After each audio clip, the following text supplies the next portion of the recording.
Hi, I'm looking at a new Surface Pro 4 and I've got OneNote on here and Windows 10, and so I want to say, how can I mark up some student work using what I've got on my computer already? So the first assignment here, U3A1 from Billy, I'm going to go ahead and download that.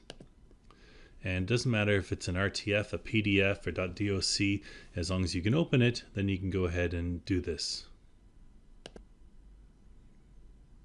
Once downloaded, I can go ahead and say open a specific way, or if I click on this, it defaults to open my browser, and that's good enough because all I really want to do is then print it.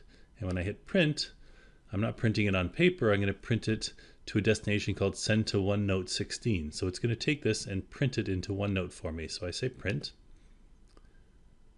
and it's going to say, where do you want to put it? So currently the last place I was in was U3A1, but you can see I've got a notebook MAP4C, and I've broken it down into separate pages for each of the different documents. So I'm going to go ahead and say it is U3A1 I want to put it in. And you'll see that now in U3A1 I've got a whole bunch of pages. I've got marker page, Johnny, Susie, Thomas, Untitled, Jason. Printout's the latest one I just did. That's not a great name, so I'm going to immediately change the printout to U3, to U3A1, and this is Billy.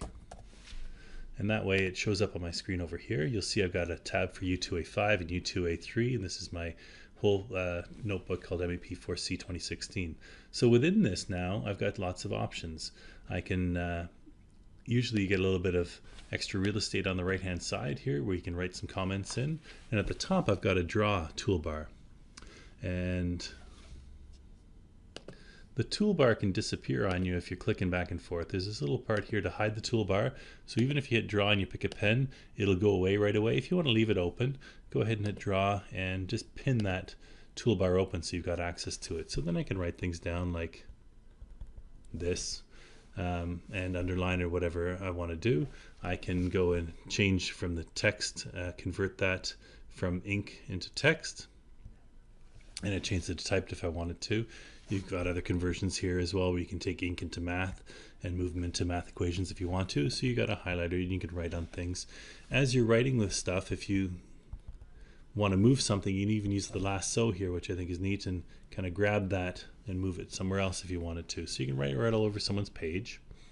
And when you're done, you can go to File, and we're going to export this. And we're going to export it as a PDF so they see exactly what you see on the screen. So as a PDF, I'm going to say export. It's going to tell me where do you want to put it.